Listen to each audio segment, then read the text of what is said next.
My stomach hurts. Yeah, say hi. Hello. You like my hat? Yeah, you were born in 2002, huh? Yeah, and guess where the Olympics were in 2002? Salt Lake. Salt Lake. No way. Salt Lake Lady. Utah.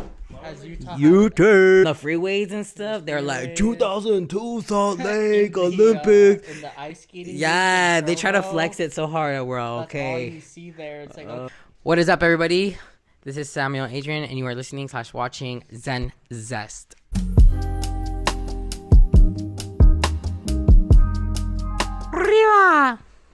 Okay, so we out here. I'm in Oregon. Me and my family took a spontaneous trip to surprise my brother Eli and my brother Daniel. Well, my name is Eli Torres. I am 26 years old. I moved out here in Oregon when I was 18 years old. Grinding it out. Just grinding it and getting a house and all that stuff. And that's been fun. Challenging, but fun. And that's kind of been it. Just learning how to do things here and there to sustain living. And yeah. Arriba. Wait, where are you in the family line? I'm the second oldest. The second child. Arriba. I'm Daniel Torres. Where do you fall in the family? Middle child. Yeah, so I have two older siblings and then two younger siblings. Dude. Yep, I'm the third. And you But just moved yeah, out to I just Oregon. moved to Oregon. Just playing things slow, I guess. I don't know. Yeah, chilling like a villain. Okay. So last time, me and Cecilia, we did a part of her childhood, and then we got into Omar. So I'm just gonna ask you like random questions about childhood, and then we're gonna get into Omar. But we're not gonna make it as long as Cecilia's, because Cecilia's was pretty That was long. crazy how that one was. Growing up, what were the best and worst parts of your childhood? I think the best parts of my childhood were hanging out with you guys, even though we had kind of a shitty childhood in some aspects. I mean, in a lot of ways it was good, but then in a lot of ways it wasn't. But I don't know. I think like our bonds that we've had, even though we like obviously butt heads, just like sibling drama and rivalries and stuff. I think we've always had like a common situation where we're just kind of like going through the motions. It's like situations where like our parents would fight like right in front of us, like totally unprovoked to us. Like one time I went, like I was out playing with friends, and then I come home like in the evening, and I like see my parents in the living room, and I go like say hi to my mom first. And because I said hi to my mom first, my dad like didn't like that. He got butthurt. He like playfully, like not even to say playfully. Maybe he was like trying to be playful, but he like, I don't know if you remember this, but like he took your glasses and he just like threw them at the wall. I remember. And then you two started like fighting, and I was just like standing there like, what did I do?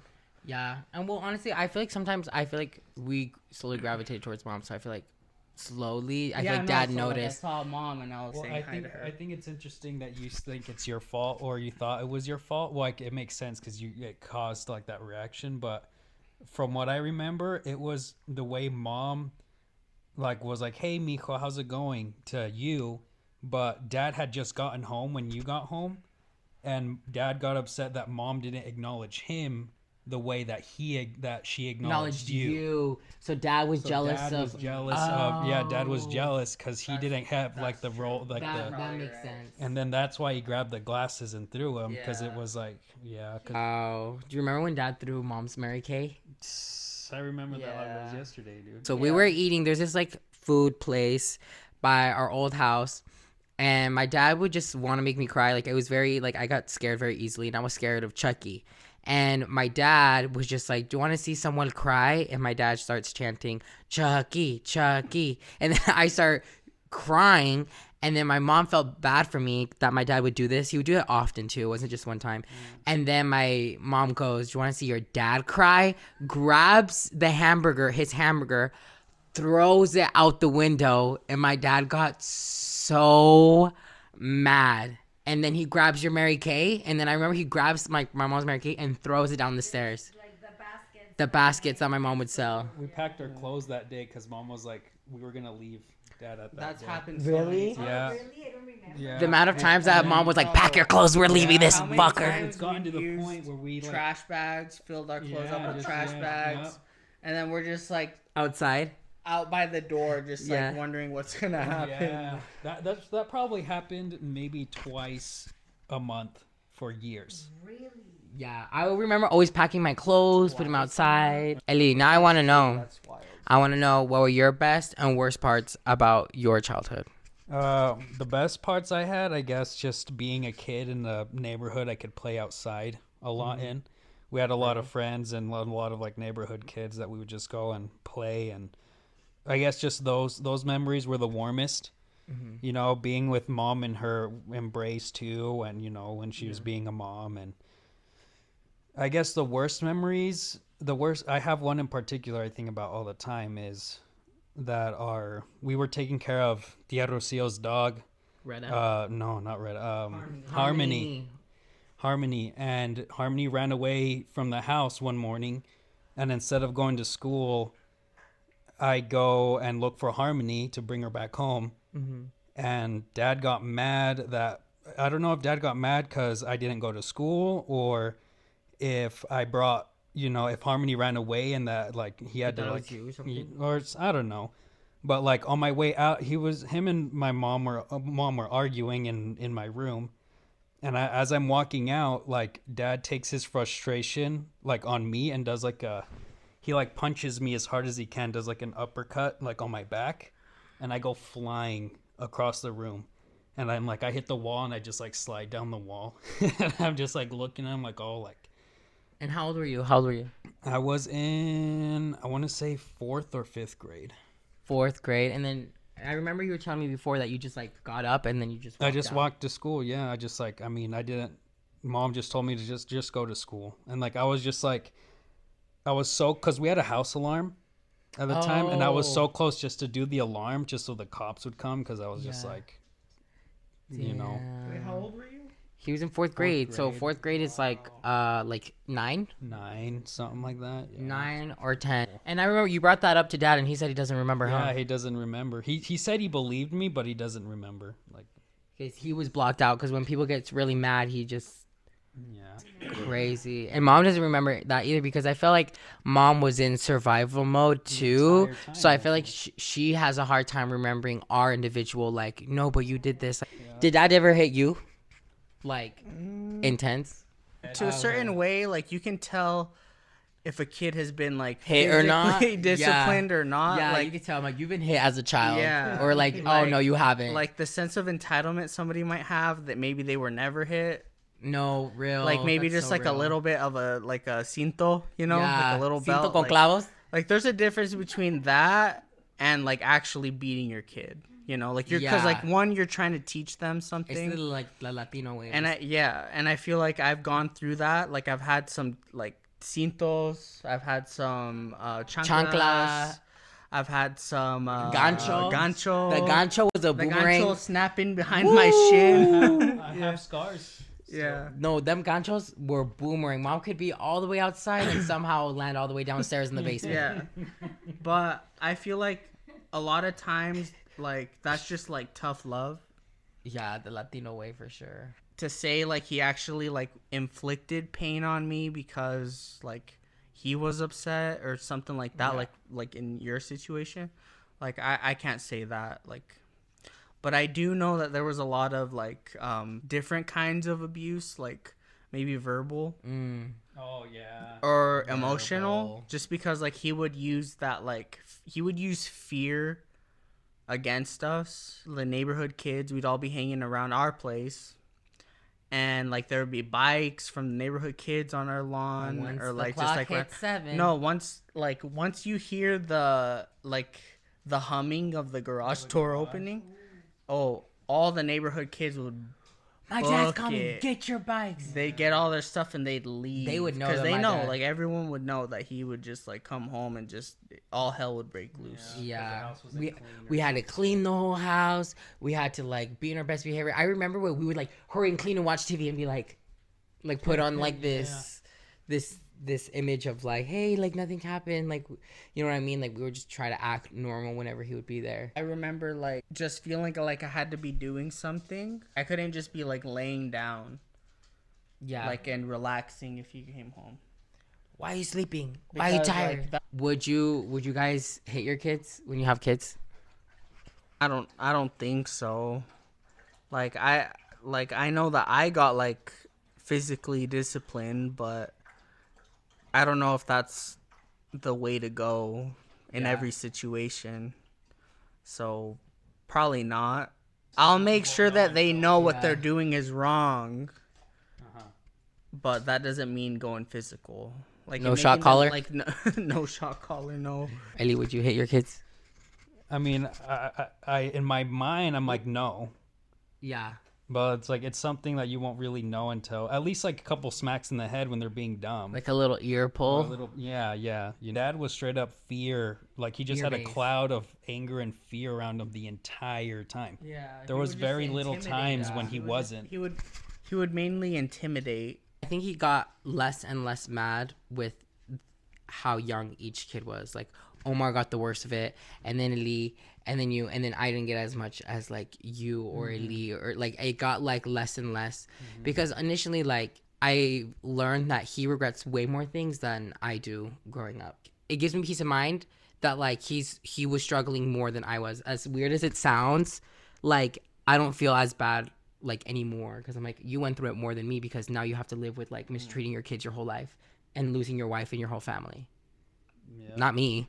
It's not me. So sometimes I'm like, yeah, I forgive him, but I'm also just kind of like, I will never do what you did. I mean, that's his atonement, right? I mean, like hell and heaven are on earth type thing. Like you. Okay, poetic. How did you feel about going to church? I want to talk to you guys about this because you guys were so anti-church when we were very church. And I feel like you guys like started like the little revolution in the household of like not going, like what the hell is this? And I want to know your guys' like thoughts about like going to church, how you felt, and like how like you didn't agree with certain things and like why you didn't like church, the LDS church, by the way.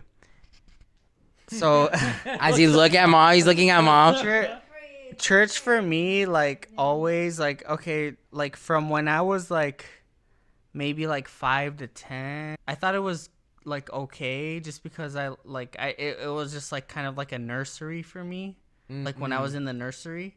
But I mean, I was a baby. The young woman just giving you snacks and teaching you about Jesus. Basically. But like the older I got, the less and less I wanted to participate, just because like maybe I thought like I was starting to get like those cues of like, hey, this is like kind of culty, just because like at that age, like what made you, because I felt like to have that like breakthrough at a young age is pretty rare for someone that's been consistently going to church. So that's why I'm curious and like how you guys broke out of that, because you guys were already questioning the church and certain things at a very young age. So that's why I just like what things from the church made you question like in specifics.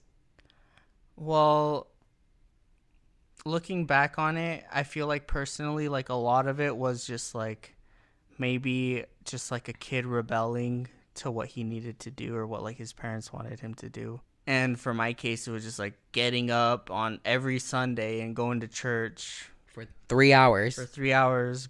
What I know now about like the LDS church, I don't know. Any religion kind of seems more about like dividing than uniting, because like you just like okay, we're the Mormons, they're this, they're that. Like every religion is like, oh, like we're the one, we're the right and true we're the church, right one, this is what's true, and like screw whatever else.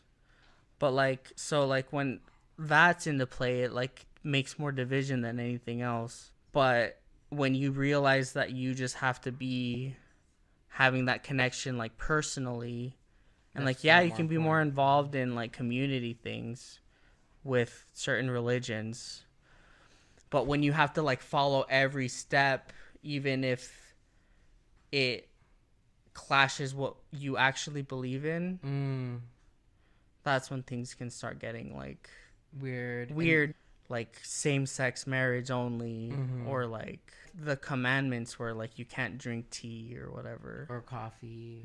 It's like just like specific things like that. Like somebody came into power and they started putting all these BS rules, and then that eventually turned into what like the LDS religion is. The Prophets. Oh, the prophets make the prophets.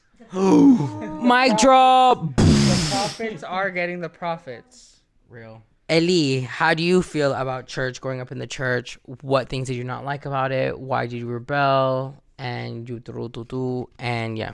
Well, I think a lot of it just really felt like I don't know, like getting up and like, you know, putting on the white shirt, buttoning it up, being all like nicely dressed, like it just from the very beginning of those feelings, it just made me feel like, oh, this isn't like me. And like there was a lot of is like, well, I'm just a kid, I got to do what my parents say, this and that. Yeah. And like I just dealing with that for so long, and then, you know, I always liked my long hair, and I got like judged for that a lot.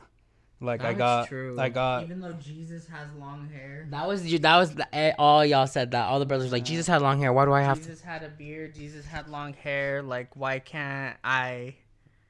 Like, it's just like, yeah, I remember you guys saying that totally. Buzz cut.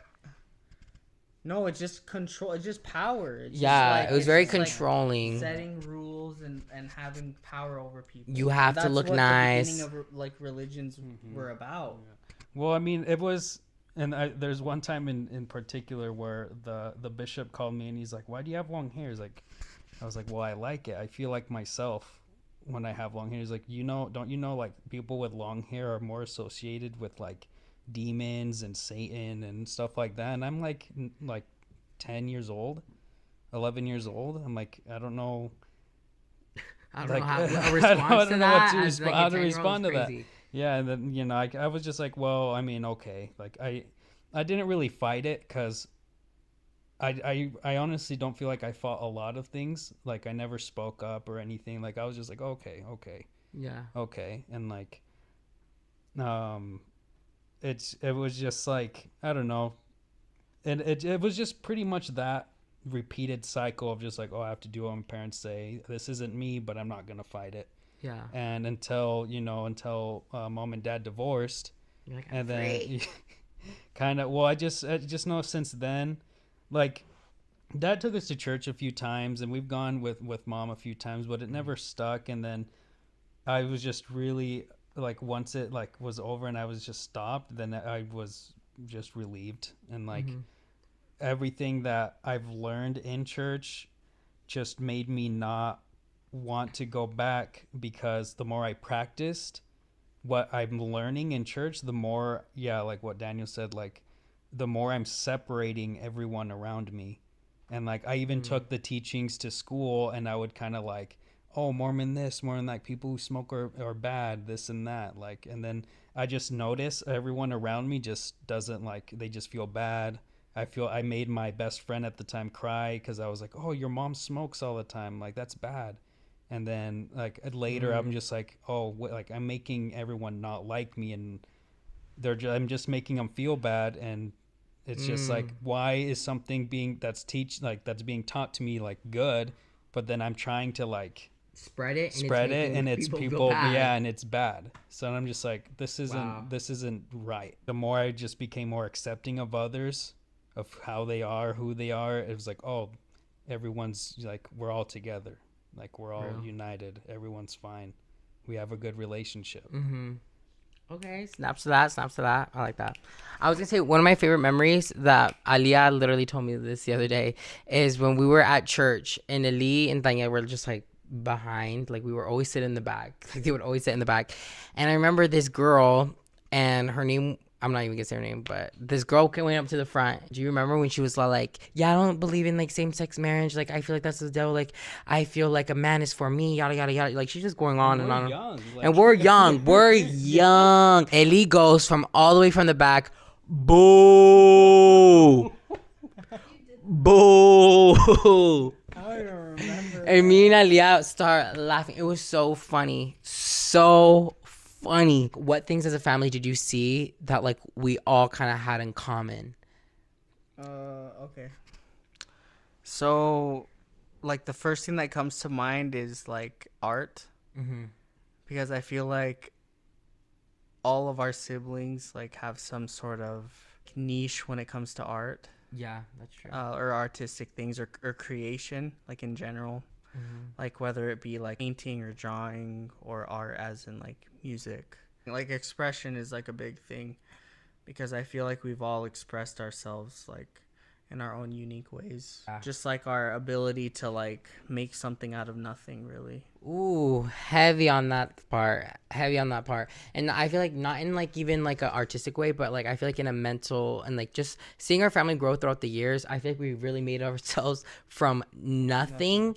And we're slowly good from the bad. And I feel like we've just created our lives from there. Your turn. well, I mean, Daniel pretty much took the cake on that one. I mean, it all started with mom teaching us piano. That was the very first interaction I had with music, essentially. And then, you know, Omar wanted to learn other things with the piano, and then Omar started listening to music a lot. Dad was into music too. He listened to like Metallica and rock bands and stuff. Then mom was into painting.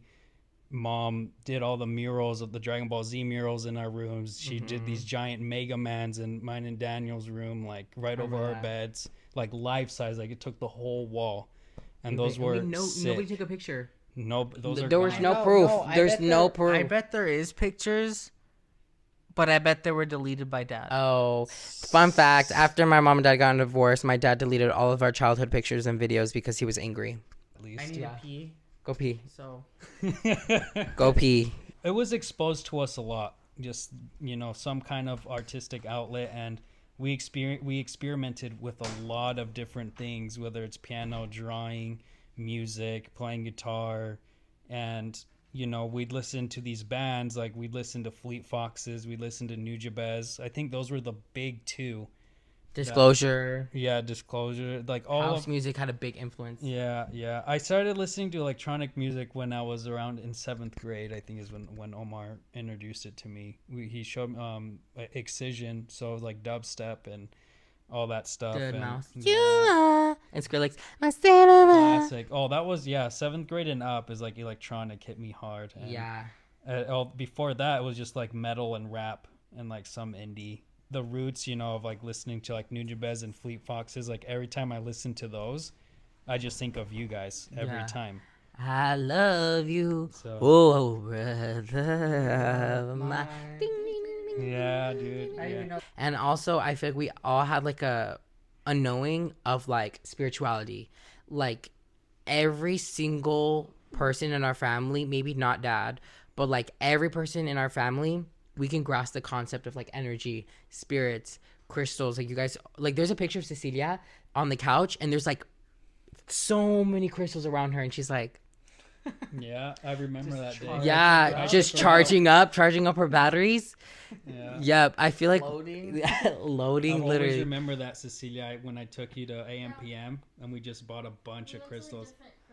Yeah, and we just came home and made a giant grid. That was a cool bonding experience. Really? Yeah, I have that Yeah. picture on my Facebook. Okay, Facebook. I feel like, yeah, I love the spirituality that we all kind of know. Like we could talk about like spirits, conspiracy theories, and just like talk about the universe and talk about time, space, astral projection, and like we can all nod our heads and like understand what we're saying. And not a lot of people have that in their family. Like a lot of people feel separate with their beliefs, but in my family, our family, I feel like I can talk about those things, and you'd be like, oh yeah, did you hear about this? Like TED Talk, did you hear about this? Like I think we all expand in our own spirituality, that like when we come together we can like feed in like more of it. And I feel like I noticed that throughout our family is like even with the Hindu gods like all over like the walls and kind of having different like belief systems, I feel like I can see that in our family, that we could talk about that stuff. Was there anything that I did that hurt you, like growing up? Like, was there anything that you were like, oh, like you really did that and it hurt me? I mean, we did have like our rivalries as brothers, especially with you, because I mean, it was Omar, me, and Daniel were the oldest ones. I remember you apologized to me for it, like literally 2 years ago. Yeah, and you know, you and Cecilia the smallest one, so you two had your own little world and we had ours. And you know, you and Daniel especially were kind of like, you were butting heads a lot, and like I butt heads with Omar and Daniel too, and we butt heads a lot too. And you know, just like I think, you know, just like you screaming, or like us calling, you know, like calling each other names, and you know, when you'd get upset and you would chase us around the house with knives. I was the knife kid. Yeah, and it was just very, and you know, and it was, but like it wasn't like I don't think there was anything you've done that like really hurt me to, you know, resent you. I've never resented you for anything, really. So I mean, I just know that you obviously were very different, you know, the way you acted. So there was a lot of differences and a lot of judgment towards that. I feel like we judged you a lot because you weren't like us, or you were just you had your own views. And you know, but we were kids too, and I really quickly understood that, you know, that we're all different, and I was very accepting of you at a young age, like even in high school. Like I never really saw you, like you'd never done anything to me that made me resent you. So keeping it real. Okay, your turn. We had our rivalry. Some beef. We had beef. But I feel like a lot of our beef and stuff was like a reflection of the fights that our parents would have. I honestly feel like too, like we were just like mimicking mom and dad. Like we were just like digging at each other for like attention. or like what we saw like above the surface, and we would go after each other for that. But then, like looking back at it, I feel like everything changed once mom and dad got divorced. Yeah, I feel like our relationship completely changed like when we moved to Provo. Yeah. And, I agree. And I think there was a lot of things that like back in the day, like we would really go after each other. Like all these scars on my face, like we would like rip each other to bits. Throw things at call each other. Things. Call each other names. Call each other names. Scary. Yeah. And I feel like that is just a reflection of the household. Yeah, but that's like what, like, because like what are we doing? It's like monkey see, monkey do. Where do you learn that? Like, where do you learn to like have all this like constant, like, we just thought that was normal. Yeah, fighting with each other. Like having like, that's obviously normal, having brother like fights and stuff. But when you really think about it, there was a lot of things that we saw and then we like replicated. Just repeated it. Yeah. And like I like, because we didn't really like hug each other. We didn't say I love you to each other a lot. We didn't really. Mom and dad never kissed in front of us. Did we see that? Well, no, we never saw. We never saw mom and dad really embrace each other. So we were just like, like we didn't really hug each other. Really, not really, until I only noticed like we started really embracing each other, and after Omar, because we were just like, okay, like, we really need each other. Yeah, we needed each other. we need each other. I don't know. Afterwards, things just kind of flipped. Yeah, like we kind of just were like, okay, now we don't have a house, we don't have our parents together, and we don't have that security of like. Ooh. So now it's like it takes a tragedy for people to come together. It takes a tragedy for people to come together. Hey, do you want to keep going family stuff, or do you want to move to Omar? Either one. Yeah, let's go to Omar. Let's go to Omar.